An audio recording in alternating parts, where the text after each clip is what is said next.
I am Titi Lola Daldu, as I said. I'm hosting this space. I'm a writer, producer, and editor. I've worked across the media, charity, and arts sector and worked with young people and young adults for a little over 20 years as a youth worker, a learning and participation manager, an advocate mentor, and now I'm program manager for young people and youthfulness at the City of Culture Trust in Coventry. So we have Lucy Kerbel. She's director and founder of Tonic Theatre. Tonic's work has enabled individuals and organisations to achieve deep and sustained change. Lucy is also an author of 2 books, 100 Great Plays for Women and All Change Please, a practical guide to achieving gender equality in theatre, and they are both published by Nick Hern Books. We have Lizzie Nunnery, who is a scriptwriter and songwriter working in theatre, radio and film. Her play Narvik won Best New Play in the UK Theatre Awards in 2017. Her radio drama series Daphne, A Fire in Malta, was broadcast on BBC Radio 4 in 2019. And she is currently developing an original feature film with Blue Horizon Productions and BFI. And, whew, you are doing loads, and an original drama series with Tiger Lily Productions. We also have Georgia Christou. Georgia is a writer for stage and screen. Her television debut, Through the Gates, for Channel 4 was nominated for 2 BAFTAs, Best Single Drama and Best Breakthrough. She has worked on dramas for Netflix, Sky Atlantic, Channel 4 and the BBC. And our 4th panel member is Gemma Whiffenden. Gemma is currently Youth Theatre Director at Leeds Playhouse, a board member for National Association of Youth Theatres and the Yorkshire Champion for Open Drama. Her work focuses on commissioning new writing with and for and by young people. So thank you for everyone for being here this evening. So I have actually, the first question is actually for you, Lucy. It would be really, really great to kind of turn back time a little bit. So Platform came about in 2012, after a nationwide research study conducted by yourself and Tonic, looking into opportunities for girls in youth drama. And it also came from your own experiences directing young people. So what do you think has changed since then until kind of like now? So I suppose just to share with anyone who doesn't know what Platform is, who might be new to Platform. So Platform is a series of new plays that Tonic commissions, and with Nick Hern Books we publish. And all of those plays have been written specifically to be performed by younger actors. And all of them have all female or mainly female casts.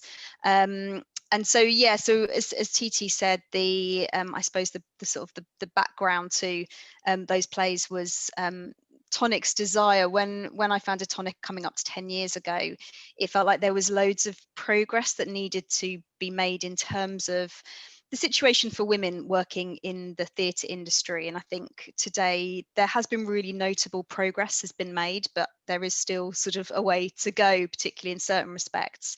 But I think that's the sort of the desire to create really tangible change when we began. Youth theatre was always really interesting to me because, as Titi said, I used to work as a youth theatre director prior to setting Tonic up. And I always had this experience of walking into a rehearsal room or a hall to find lots of young women and not that many young men. But then when it came to finding scripts that I could work on with those young people, it sort of felt like a lot of them were catering for the opposite. And then also I was working with professional adult actors as well, but also actors training in drama schools. And again, was finding this thing where, you know, you would have some of the female students were having to sort of role share for productions, whereas the guys got to kind of play a whole character all the way through the play, whereas the girls, it was more likely to be the case that they'd get to play a character in Act 1, but then they wouldn't get to be on in Act 2 or Act 3 because another girl was having to share that role. So so we did a load of research to try and, I suppose, understand what the situation was, just to check that it wasn't something we were sort of imagining. And so we decided to do this nationwide research study in 2012, which Titi mentioned, which was called Swimming in the Shallow End, which I think Helen might be able to put a link to it in the chat box Yeah, for that anyone who's... title, by the way, it's such a good Sorry? title. Yeah, yeah. Well, okay, yeah, swimming in the shallow end. It was a quote from a teacher who participated in it, and they said something like, "It really does feel like the girls are swimming in the shallow end," because there were fewer roles for them, there were more of them, but then also what really came through in the research were people feeling like the quality Yeah. of the characters for girls was less. So so we felt that youth theatre was, if we wanted to disrupt the industry, it felt really important to get in at that early level. So we've always done a lot of work with professional theatres, but if you can change expectations at youth theatre level so that generations of young people then don't step into the industry or become adult audience members sort of anticipating that there'll be less for the girls, or that women on stage will have less of a voice, Yeah. then you can sort of change things higher up the food chain. So we began, after doing this research, which flagged that there was a massive imbalance in terms of the numbers, but also there was a lot of the young people that we spoke to, the young women, were just not particularly enthused about a lot of the roles that they were being given. They felt they didn't really connect with them as young women of the 21st century. So and huge knock-ons in terms of sort of the social or the emotional experience they were or were not able to access when they were finding it much harder to get into plays in the first place, and that when they were in the plays, even if they did get a part, they were less likely to have a part that was sort of challenging and something they could get their teeth into, or that was funny. And so we just began commissioning brilliant playwrights to write plays which were sort of age appropriate, but also responded to what we'd heard from teachers and youth theatre directors about what they needed from plays. Because as anyone watching this who works with young people will know, you have to rehearse in a certain way. Often if you've only got one rehearsal a week, you sort of need a play that can kind of break down into component parts. You need a play that... You know, as you're talking, I want to do the magician's assistant thing and bring out the plays, you know. And Helen will be able to direct you more where you can get these. But yeah, here are the 7 glorious plays that are in the platform series. And I just wanted to actually ask you as well, has what's the response been, and has it exceeded your expectations? It's been really amazing. Yes, we've got these 7 plays which are published so far, of which Georgia and Lizzie's plays have just been launched as the 2 new ones, and the response has been extraordinary, like really extraordinary. So I mean, we have thousands of copies of these plays across the 7 have been purchased by schools, youth theatres, drama schools. I think we worked out that before COVID, a platform play was being performed somewhere in the world once every 5 days. Wow. Which is it's an extraordinary achievement also for new writing, you know, for plays to have that level of coverage. So can I show something very quickly, Titi? So just to show everyone what we've tried to do. So we've got the plays published, but we've also sort of got them hosted in one place, because what we're trying to do is also just make them as easy as possible for teachers and youth theatre directors to be able to get hold of them. So while you're doing that, I'm still gonna so just to show, hopefully people can see the screen that I've just shared. So there is also a website, tonictheatre-platform.co.uk. So these are the 7 plays that are published so far. So for each of the plays on the website, you can read a bit about the plays, because we know that when you're trying to find a play to work on with young people, sometimes you want to get a sense of the synopsis, you want to know what the setting is, what the casting situation is. So there's all of that. There's author interviews. There's also script extracts, so you can read the first 5 pages and get a sense if it's right for your young people or not. And most importantly of all, you can purchase the scripts. If you're from an educational institution or an arts organisation, you can purchase the scripts at half price on the website, so for £4.50 each. And then I suppose the only other thing to say about this is there's also information about how to perform them, so how to sort of get amateur performance rights. And I suppose the way that the whole platform program works is that it's not entirely, but is partially self-funding. So if your school or your youth theatre performs a platform play, part of the amateur performance rights that you pay to do that goes back into the pot so we can commission another play from another writer. So part of the commission fees that we paid to Lizzie and Georgia came from amateur rights from schools and youth theatres that had performed earlier plays in the series. That's right, because it's about putting back into the theatre ecology, isn't it? I really like that. Okay, thank you, Lucy. I really actually wanted to come on to Lizzie now. So I myself am a writer, so I'm going to set you a scene, okay? So a theatre group, they come in together to start rehearsing for Heavy Weather. So each young actor is going to sit there together reading the play. Maybe the director doesn't tell them too much about it at first, right? They're just told to read it. They finish the play. What do you want these young women to feel after they've read Heavy Weather? I hope they feel hopeful. And it was something that came up a lot between me and Lucy in the writing and redrafting process. That question of how to take on quite heavy themes, hence the title, and still take the young people on a journey that has humour and laughs and fun and music and takes them to a place where they feel like they're empowered to go out into the world and change things and confidently find their own voice. So I do hope that we pulled that off. I think the key thing is that the central character, Mona, she goes on this quite psychedelic journey where she encounters so many fallible adults that even though that's difficult, her endpoint is one of release. She realizes that she needs to stop looking to the adult world for answers and start looking within herself and start, defining her future. And actually, I think that is empowering for the character.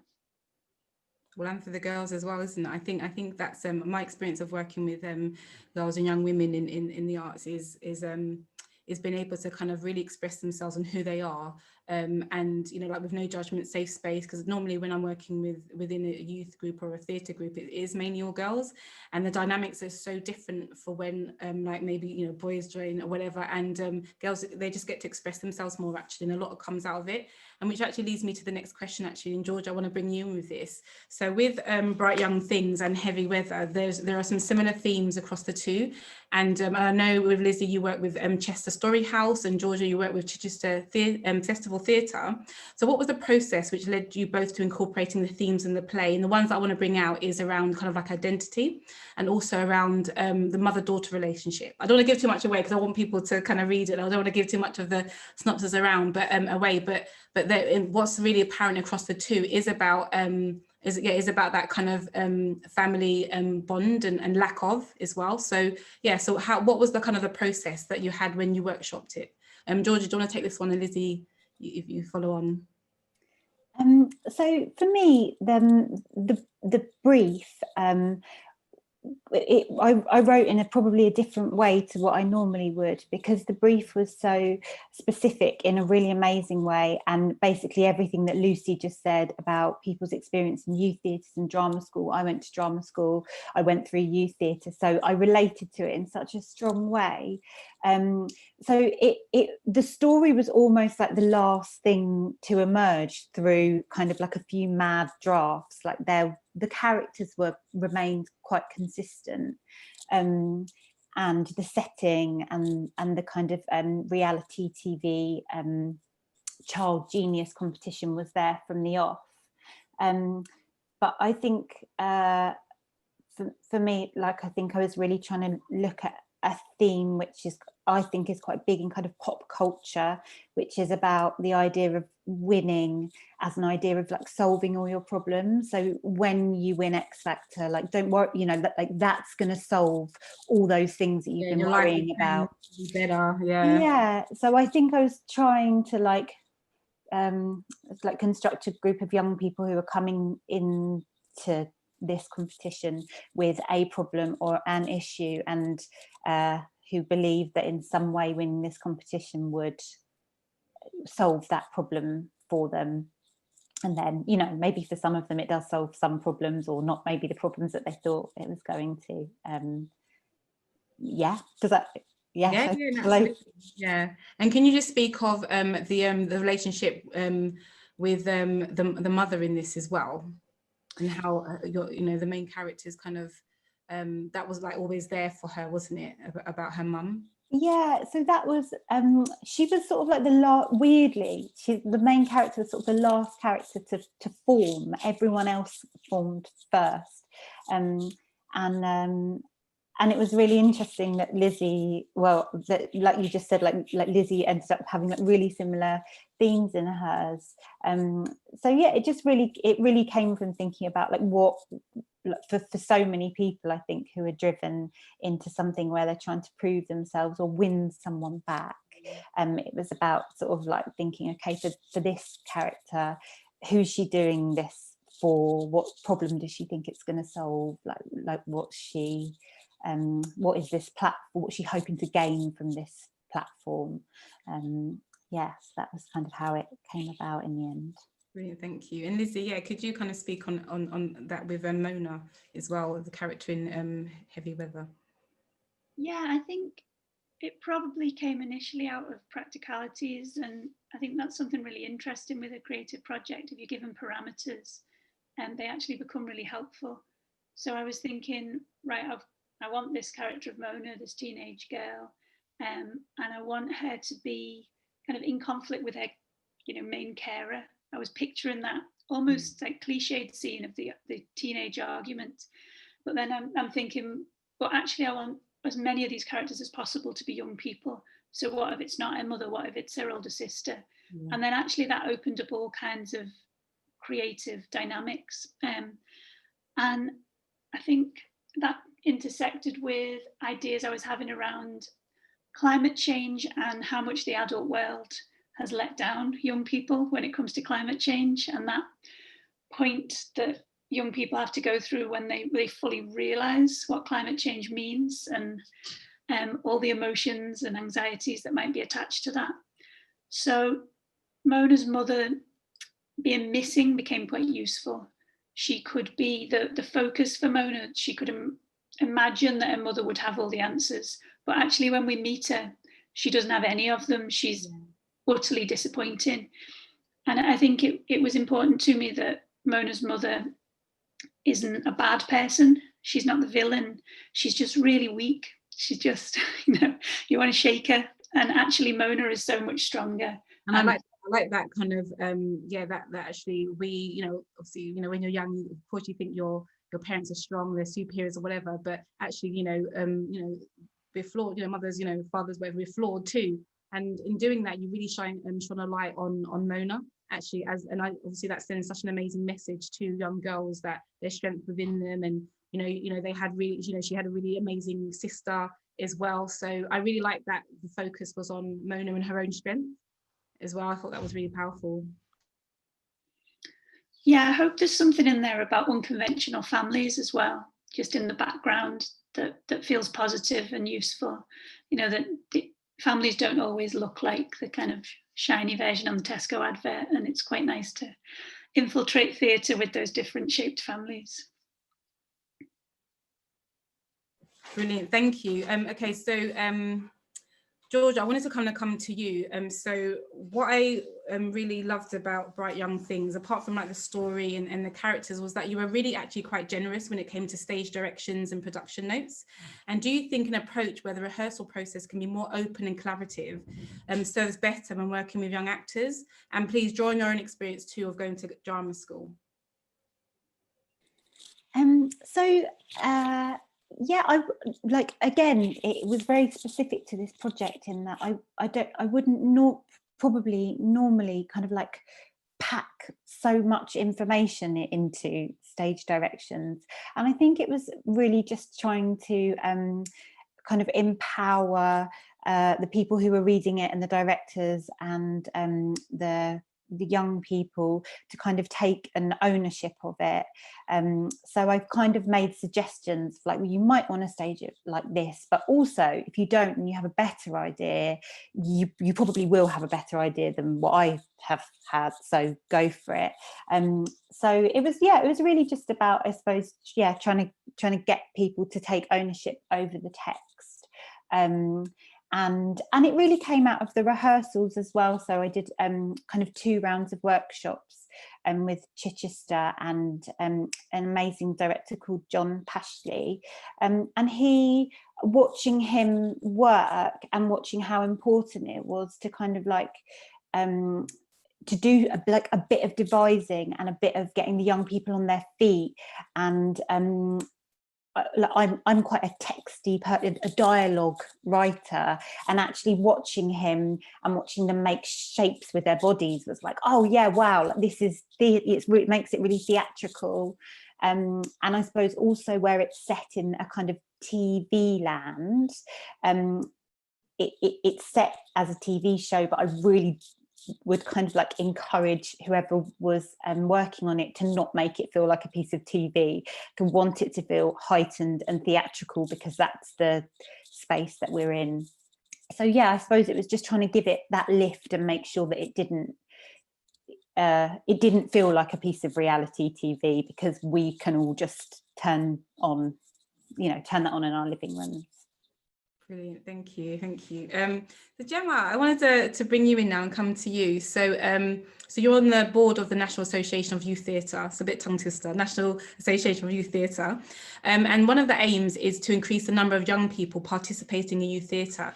And I kind of want to, from what your opinion, how can the NAYT work with the industry actually to increase the number of young women working in professional theatre? Because as we've kind of outlined that when we're working with young people, young groups, there are so many girls and young women in that. So how can we translate that when it comes to professional theatre? Yeah, it's a really good question. I think that events like this are a really helpful thing when National Association of Youth Theatre joins up with a theatre company, and also we get to meet writers as well. And I think one of the biggest things for me about theatre, so I worked in a secondary school as a team leader for creative arts for 11 years. And then I got my job as youth theatre director at Leeds Playhouse. I didn't go to youth theatre. I didn't really know what that job might be. I had lots of ideas for making work with young people. So finding out there was a thing called the National Association of Youth Theatres, I was like, I think I need to speak to some people there, which was really helpful. So I think it's sort of that idea of we're working with the young people, but we've got to support each other. And part of what NAYT does is it runs training events. And being on the board, when we recently did our Raising the Game event, we had long conversations about what kind of workshops we want to put on, which artists do we want to work with. And also we had a panel discussion. So creating opportunities for other youth theatre directors or youth workers or support workers or young people who are studying applied theatre and think they'd be interested in working with young people in different contexts, creating events for them that offer training and also networking, I think is where we can sort of start to support people. And it's also about, for me, it's about demystifying it. I got my job at the Leeds Playhouse and spent the first year sweating, thinking they're going to find out and then they'll probably ask me to leave. And it was so exciting, but also quite overwhelming. And to be able to speak to other youth theatre directors, whether they are running a group in their local area and it's a relatively small group, or they're running sessions in partnership with their school, or they're working in a regional producing theatre, to be able to talk to other women and say, I'm struggling with this. Do you know about this? When I arrived at the Playhouse, the first play that someone said to me, we've commissioned a writer. And I was like, that sounds like a cool thing. And they've written a play and you're going to direct it. And I was like, oh, amazing. This is like what I've been waiting to do forever. And it was Evan Placey's Girls Like That, which has won awards and been translated into different languages. And I read it and someone said to me, there's no speaking parts for boys. And I went, I'm not bothered about that. So I went, it's the first youth theatre show. And I was like, I think it'll be fine. So yeah, just having an opportunity for us to come together and to ensure that we share information and champion each other and say, I know a brilliant female designer who you could work with on this show that you're commissioning, and also just work with other regional theatres. We commission work, and just be conscientious about the creatives that you are working with, and as much as possible trying to have them in the room with young people, So sometimes we'll have like bringing professional theatre closer to a lot of what some of these youth theatres and youth groups or whatever are doing as well. So not making that gap so wide. Yeah, I think I mean, lots of theatres do work with schools to try and get schools to come and see shows, or to do things like backstage tours, or have artists going into schools. I think the youth theatre that I work with, we are really lucky that our young people have had opportunities to work alongside professional actors in shows. For a few years back, James Brining directed The Crucible, and he cast 20 young women from the youth theatre. So that was like an amazing opportunity for them to get in, you know, in a professional rehearsal space, but also making sure that the way we're running our own rehearsal spaces feels like it's the real deal. And, you know, and using subject specific terminology to sort of demystify things, but equipping young women, young people with the confidence to be like, I know what it means when they say we're doing an R&D of a play. It's just research and development. It's just those things. It's like, it's those, you know, the acronyms and the people and the stories that are on stage are representative of the young women's experience. When I read Bright Young Things, I was thinking, which one of those women was I? Which one of those women do I want to be? Which one of those women do I recognize in my youth theatre? And after reading Heavy Weather, I was like, yes, I wish I was more like Mona. And we say, you know, we want to create opportunities for young people to have their voice and platform and celebrate them. I think we also have to really equip them with the tools to be able to do that. So when you have such well-crafted writing and you put that in the mouths of young people, and it's come from a devising process with young people, they can present themselves at their best and feel, you know, and they're performing. It's just such a celebration. I agree. And this is to everybody. And George, I'd love to hear your point, because you did go to drama school. I always think, so when I'm working with, again, with young people, and if I'm working with professionals, actors, a lot of things that's missing is whether you've come from drama school, if you're able to go, or you've come from like a youth theatre background. I feel like there's always that one thing missing that really prepares young adults, and in particular actually young women, because you could have, as a young woman, you could have gone from a really safe space in your youth group, or your theatre group, where you've come to know people. Maybe you've been in that, you've been able to, similar to what Theatre Peckham does, where you've worked with a lot of people for many years, but then you want to cross over into go into a drama school, or in a professional setting, and it's not what you thought it was going to be. And I still thought that we need to still sew up from when you leave a youth theatre group or a drama school into like the professional world. I don't think that's always explained, taught, spoken about as well. Like you were saying, Gemma, about not even just like the terminology, but even about some of that safe space and that safety that you went from knowing all of these people for however long to then this big wide world where maybe you're the only woman in this particular play or this setting. And I know us as women, I'm sure we've walked into many spaces where we're still maybe the only women, or so it'd just be interesting kind of just to have this discussion around, how can we kind of, again, bridge that gap when it comes to kind of leaving youth theatre or drama school to being in the professional kind of space. Who wants to take that? Yeah, Lucy, do you want to go? Oh, sorry, Georgia, are you going to? No, go ahead. Well, it's something actually we've been thinking about quite a lot, and it was something I think particularly when Me Too happened a few years ago, that sort of threw a new light onto a lot of that.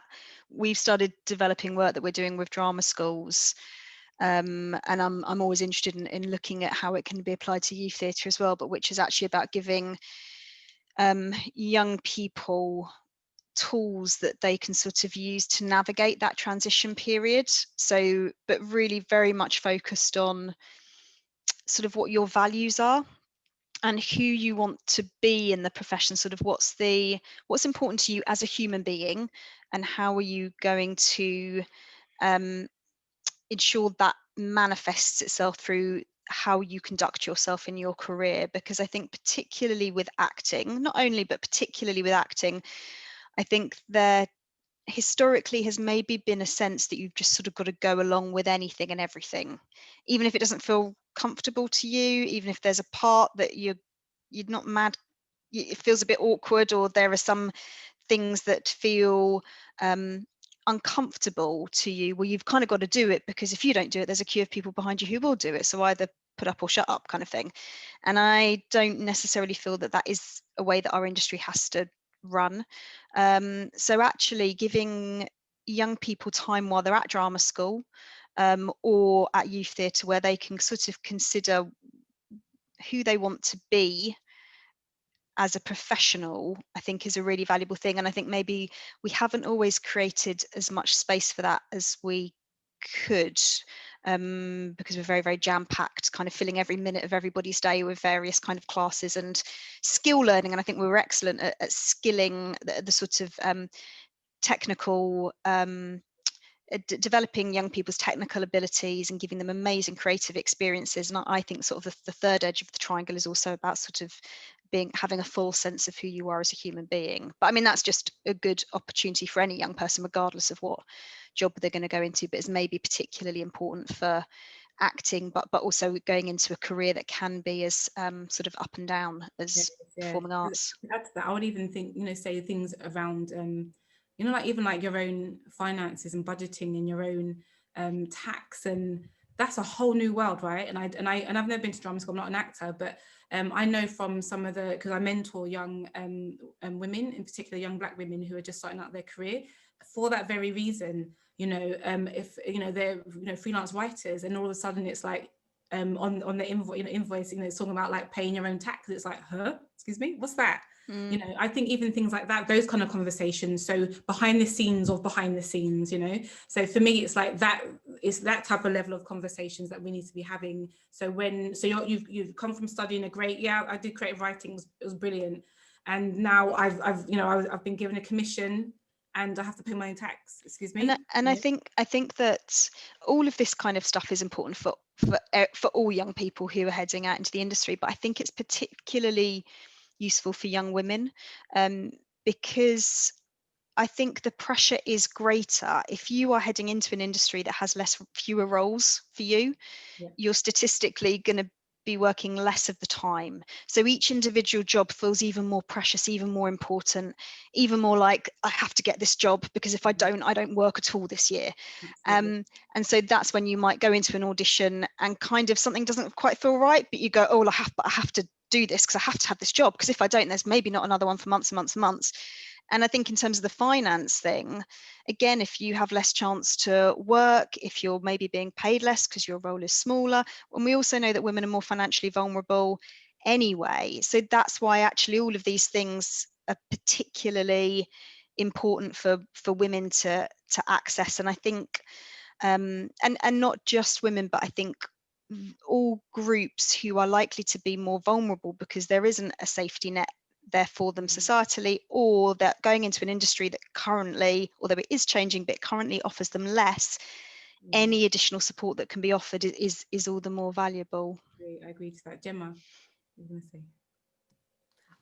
I was just thinking, one of the things that has been great about being part of NAYT is that I have met other youth theatre directors, and it means that when a young person moves to another city to go to that university or drama school, you might know somebody in that city who you can just exchange emails, and then that young person can go and still be part of a youth theatre group, even though they're studying, which I think has been, and it kind of happens accidentally. You're just like, you're at Central. Oh, I know so-and-so that's, and I think that, like, just being able to talk to each other and joining things up a lot more.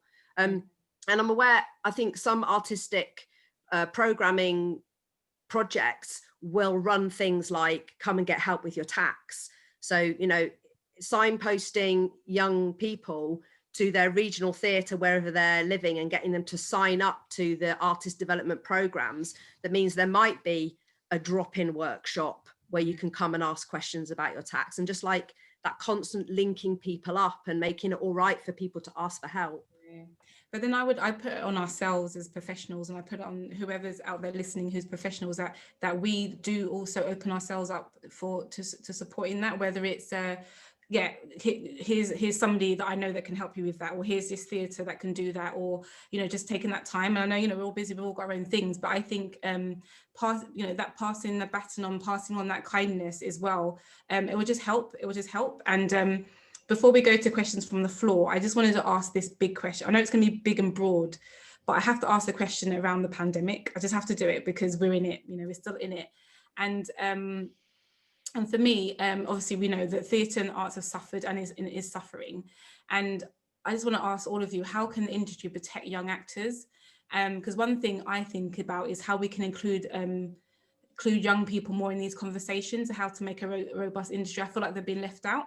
I feel like a lot of the time when I think anytime there's an underrepresented group or a group that's often minoritized, they're not in that conversation, but we're talking about them, you know, type of thing. So I think the questions around putting the industry back on its feet, you know, and I know we're starting to get there, and theatres and stuff were opening back up, but then, you know, in the second lockdown or whatever. But how can we include young people in this? Because young people are the industry too, you know. And so yeah, how can we make them part of the conversation? Anyone have any thoughts on that? I know it's broad, it's big, it's a big question, but I just kind of want to ask it. Yeah, Gemma. I think it sounds so ridiculous and it's so basic, but we have to invite them to have those conversations, and we have to ask them, and we have to create opportunities for them to have those conversations with us, whether it is face to face, it's a phone call, it's a Zoom, it's a Survey Monkey, which, you know, some needs to be really personal and detailed. Some things can be a tick box thing, and it's about giving our time to young people. And I think sometimes I think, oh, I know how they'll feel about that, and then I'll ask them a question, and I'm like, oh no, I've misjudged that. So us being willing to challenge our assumptions and being open to actually really listening, because I think I might have a question and I might be like listening for the thing that I want them to say. So inviting them to have those conversations with us, and then also just making sure the material that we're using in our workshops and projects is provoking those conversations and asking big questions, and also getting them to ask us questions. I am very aware of being in a rehearsal and asking a question about a character and this and this, and then I'm like, what would you want to ask someone else? I don't think young people always have the opportunity to ask questions. Well, with that note then, so Lizzie and Georgia, if you think back to how, you know, when you were workshopping for Heavy Weather and Bright Young Things, that was, you know, am I to assume that was like quite a collaborative experience with yourselves as writers and the young people in that space? It was, yeah. They were amazing at Chester Story House, the young company there, and Hayley, who runs that company. They were so generous with their ideas, and I was so impressed each time I went in with the kind of caliber of the conversation. These young people were so insightful and really bold in a very helpful way, really good at telling me what they didn't like and what wasn't working and what aspects weren't interesting to them. And so often as a writer, you're desperate for that. Kind of people are too polite. Or that's like live feedback there and there, isn't it? Just look at you and say, I like that bit, really don't like that bit. So that in that way, it was really efficient. And there was something irreplaceable about being in the room with those young people when we were just chatting about ideas and then seeing them get those scenes up on their feet, that you get the kind of background that you couldn't possibly get over Zoom or, you know, without physically being in a room. You kind of hear their other conversations when they're not speaking directly to you. You get a sense of what they're really excited about in your play, the song that they really like, or the moment that actually they're being sort of polite, but you can see in their faces that they're awkward about performing it. You can kind of tune in, and I felt like a lot of what I tuned into surprised me, actually, what their concerns were and their level of awareness, particularly about, I think, social media and digital information and the dangers and the fears of that. think we can kind of be quite cliched when we think about those things. And young people, we think that young people are all kind of, you know, robots with phones, and actually there was so much wariness and a kind of intelligent worry about where technology is leading us. So that really informed my play. And from what you're just saying there, and Gemma, that's why we need them in the conversations, because it's like they will always be honest, and again, we just need their perspectives, and we need their perspectives on what, because I think, yeah, it's really quick, and you know, it's very easy to assume that they think one thing or what is best for them in that sense, where actually they're, you know, they're intelligent. The life that they have led has been so full of, yeah, with the social media, digital, we just need to hear their perspectives more.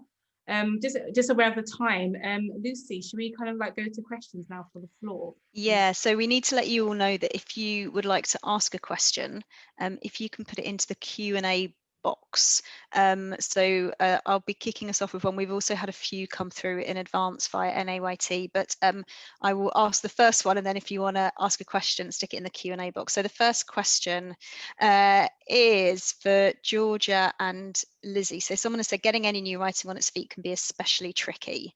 What did the process of getting these works what was the process of getting these works sort of up and on their feet from concept to publishing the text? So what was that process from concept through to publication? So that's for Georgia and Lizzie. Georgia, do you want to take that one first? So I did maybe 2 or 3 drafts, which were just between Lucy and I, near enough. And before we went to Chichester to work with some young people, I gave a script to a bunch of young people. They were amazing. They didn't get it. They were like, what just happened at the end? I was like, okay, this is great, you know, like then, yeah. And then, so then I did a bit of kind of rewriting in the room, or kind of like that evening. I think we did about a week. And then I went away and I did quite a big overhaul of it, and I took it back to the same group. It was just invaluable. I just would not have got it together without like those young people, and the process of seeing it and of seeing how many people, like these are big plays for big casts, and seeing like the military operation that needs to go on to organise that many people on stage, potentially all at once, then makes you understand how important it is to be clear and concise. And yeah, it was just, yeah, it is hard to get new writing on its feet with in any context, but when you've got like a cast of 20, it's like, wow, it's huge. So yeah, it was invaluable in that respect. Brilliant. Lizzie, do you want to take that as well? Yeah, it was a similar process. I wrote a first draft that only Lucy saw, and we kind of threw most of it away. I was just trying to play with themes of climate change and ways in, and technology hadn't really come into the play yet as a theme. And I've written a lot of historical drama, and when I've written contemporary drama, I've been really nervous about including mobile phones, including a kind of awareness of the digital world, just because I suppose I didn't know how to integrate it into that theatricality. So that the big jump between draft 1 and draft 2 was Lucy saying things to me like, well, when that character's on a bus and she's wondering what that climate change protest is going to look like, why wouldn't she just check on her phone what it looks like on Instagram? And I was like, oh yeah, of course. And then actually I got really excited about this other way of telling stories and this kind of fracturing of narrative that we all live with, actually, the moment that we're in and then someone else's perspective on that moment, and the way that a phone can be used as a defense and as a weapon.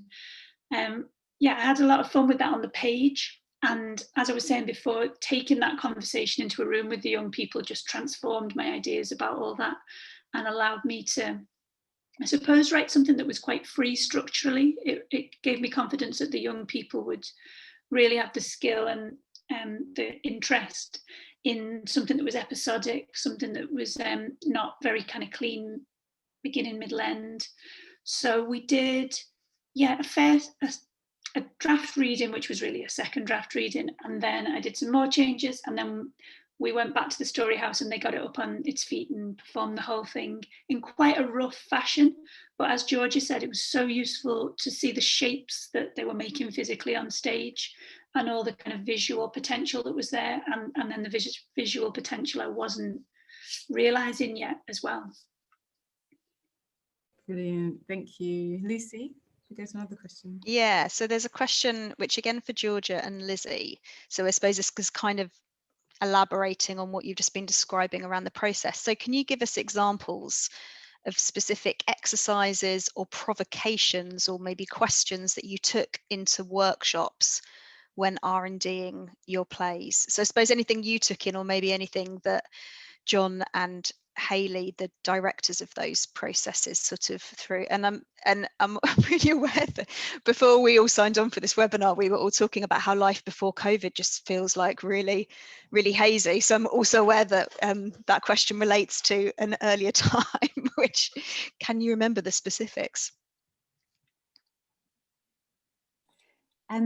So I didn't, John very much, who was directing, very much led those workshops, and he actually approached it really like a professional rehearsal room. So my group of young people, the group of young people I was working with were kind of 11 to 13, so they were the plays specifically written for its key stage 3, so he treated them as professionals, and it was quite kind of like, what do you think your character wants in this moment, or why do you think they're doing that to that other character?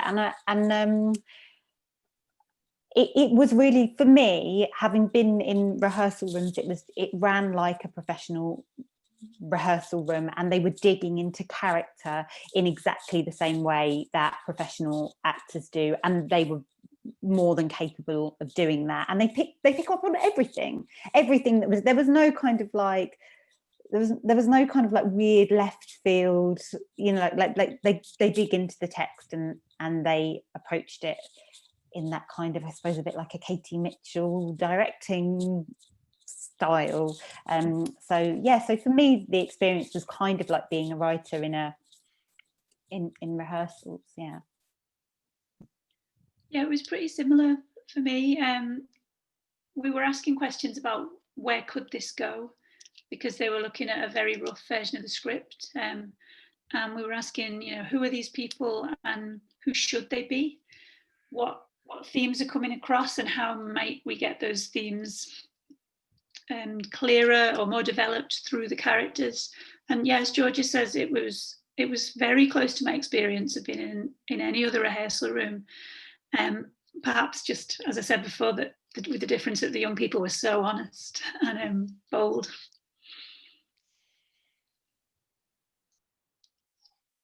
I love that. Lucy, do we have more questions? Yeah, so a question for me, which is, what is the future for platform plays? Are there more in the pipeline? So yes, I hope so. Yeah, so the intention is just to keep commissioning more and more plays so that the series gets bigger and bigger, so that it grows from 7 to 9 to 11 and so on. So that is absolutely the plan. For us, so Tonic is a really small charity. We've got 2 members of staff, so in order to make the platform plays happen, we have to sort of fundraise every penny from scratch. And we've got a great working relationship with Nick Hern Books, who sort of do all of the publishing and the production of the books side of things. So that's why when I was talking earlier about the money that goes into the commissioning pot from amateur performance rights, that's really important, and donations as well. People have always been incredibly generous in terms of donating towards platform. I think it's a program that I think really grabs people's attention, and I think it's so obvious what the clear sort of demonstrable outcomes of it are, and also the sort of the immense impact of it, how many young people have engaged with these plays. And also we know the numbers of how many are performed, but we also know that the plays are being used all around the world in classrooms and rehearsal rooms. So we know about the performances, but we don't know about all of the various drama lessons or just youth theatre sessions where these plays are being used. So absolutely the plan will be, as soon as we can kind of fundraise for the next for the next 2 plays in the series to commission more. But it's a real joy to keep sort of growing the series, and to keep thinking about, you know, stylistically, how can they keep being different. So I would say that, you know, every writer that's written for platform has their own very, very distinct voice. So part of what we're trying to do is sort of curate a range of different styles and voice, but also trying to continue to evolve the series. So the fact that Heavy Weather is a play with songs, that's the first time we've had a play with songs in the series.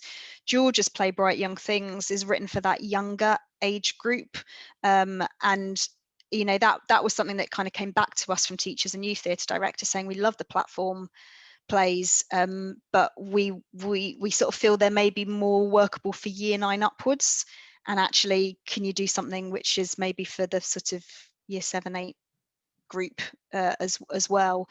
So yes, the plan is absolutely to keep going and keep commissioning, and to keep growing the series, and also just to kind of keep feeding for all of the schools and youth theatres that we know every year are now sort of looking, okay, which platform play are we going to do this year, or, you know, what am I going to take into the classroom next term, that we're sort of keeping them fed the whole time. So yeah, we're on it as much as. Can I just say as well, for me, so I've read, obviously I read Bright Young Things and Heavy Weather. One thing I did say to Lucy when we were kind of talking about this is that what's really apparent to me, because how I work as well, obviously I work with a lot of young people, young adults, but when I am working with young people, we are always, I'm predominantly working in either schools or with young people who are predominantly Black or South Asian. And a lot of the time, you know, we're struggling for plays that they can kind of really kind of sink their teeth into, because they see themselves in. And what I really loved about Heavy Weather and Bright Young Things is that these plays can be performed by so many different types of young people, actually. And that's the main thing. So for me, when it comes to kind of, you know, plays and representation, yes, absolutely, there's a need to make sure that the characters are representative. Maybe they look like the young people and stuff. But what I really liked about these 2 plays was that they're very relatable and universal. And yeah, lots of different types of young people can, you know, yeah, you might want to change some of the colloquialisms, you know, of course, you know, but other than that, you know, you can go into like any school or any kind of theatre group, and young people can absolutely, because the themes were so relatable, and that's what spoke out, you know. Yeah. Of like the mental health, or with you know, issues with a mother, or the competition and climate change. So yeah, so I just wanted to point it out, because I just think that's really important when when you are working with young people, especially, is for them to be able to, you know, too many times, you know, when when young people are at school, they have to kind of read literature and poetry that they're just like, this has got nothing to do with my life or who I am or anything, you know. And what's really great about platform, as I said, the 2 that I've read, is that I can see so many young people just going, yeah, that, you know, that's me, identify with that person, or, you know, so yeah, that's, yeah, it's good to hear you say that, Titi, because that's always part of the commission. So there's sort of certain things that we really flag to all the writers when they get commissioned for platform, and one of them is that the plays should be performable by any group of young children, of young people. So something that we, it's part of the sort of like listening to youth theatre directors and teachers, a sort of a frustration that came up was plays that feel very much linked to a particular location, yeah, or that you have to have a very particular ethnic mix amongst the young people, and that if you don't have that mix, or if it's a very, I don't know, a play which, I don't know, if you're running a group in a rural location and everything you can access feels very, very kind of city centric, yeah, you know, it's making sure that there's, I think with all the platform plays, there's a kind of a looseness to them. So with the idea being that any group of young people anywhere can perform them and can sort of make them their own. And I think in part that goes back to the generosity of the writers. And you mentioned like George's generosity with stage directions being a bit like, you could do it like this, but equally if you've got another idea, do that. I think there's a generosity that runs through all of the platform plays, which is very much like, this is a play from me, the writer, but if you want to sort of stretch it and bend it, you can do that. And I think that's probably one of the things that's accounted for why they've been performed so much and internationally as well, because they've been performed all over the world. And that's really thrilling when you see, like, you know, you see a photo of a group of young women in Malta performing one, and then you see a group of young women in, like, there was a school in Washington state that performed another one of them, and you kind of go, yeah, that's brilliant. And Jim, I just wanted to bring you in, and just so but what's great about platform is, there was, Lucy kind of identified a gap, maybe you didn't realize, but, with your work, directing youth theatre and your work with Tonic, you saw this gap. And Jem, I just wanted to, with your work with NAYT, how are things like platform, how important is it for like youth theatre and and young people to kind of really be able to kind of grasp, and also facilitators, directors, workshop leaders and things like that? Yeah, it's massively important. I think that there's lots of forums out there with youth theatre directors on and drama teachers, and everyone's going, does anyone have a play that has this? Does anyone have a play that has that? And all the time people are like adding lists of plays to spreadsheets and trying to, those ones, there's 7 of them there, get them now. And I think also, for me, the youth theatre ensemble group that I run, they're looking for monologues for drama school. And I've been recently working at the local college, and there's 20 of them, and they're looking for monologues, and some of them don't know many plays. So I think we have to be using text more in sessions. Absolutely. And we have to be sharing the texts that we're using. So whether we're writing a blog or tweeting about it and saying, thanks to that writer, I used this in the session. We recently, last year, set up a play reading group. It's like the nicest 2 hours of my week. I just sit and we read a play together. That doesn't happen very often, I don't think. Yeah, not at all. So we do have to, create spaces where young people can read, give them access to plays. Yeah. Some publishers, we did a call out where we said to writers and directors, you might have 2 copies of a play. It happens. Can you donate it? And just, again, like being part of networks and being generous and sharing stuff with each other is important. I think as well, when theatre spaces are opening up even more, I think if we can still keep part of this digital space for some of that sharing that we don't, so yeah, let's open up theatres, of course, we need that, but let's kind of still keep some of these digital spaces for some of that extra work that we can do, where we can bring in people from all across the country, all across the world, and kind of keep some of this going as well. Yeah, totally. Our time is kind of up. I just wanted to kind of do a wrap up. Lucy, did you want to say anything more just to wrap up, or anybody from our panel? Just thanks to Gemma and Georgia and Lizzie, and of course TT for taking part in this. And it's really, obviously we haven't had a sort of a launch event for these 2 new plays in the platform series because we are all locked down, obviously, but it's really nice to be able to celebrate these new fantastic plays in this way instead. Absolutely. Okay, so thank you very much. Yeah, thank you, Lucy, for inviting me to host. Helen, for all the support in setting this webinar up. Thanks to our panel members, Georgia, Christou, Lizzie, Nunnery, and Gemma Woffindham. And thank you everyone for joining us this evening. I want all to keep well and be safe. And next time, hopefully we're in the same room together. I just want to remind you all that the 7 platform plays are available for purchase through the platform website, which is tonictheatre-platform.co.uk, at a specifically reduced rate for education, arts and youth drama organisations. A recording of this webinar will be hosted online by the National Associate of Youth Theatre, so please direct friends, colleagues and your young people to it, and think that they'll be interested in watching.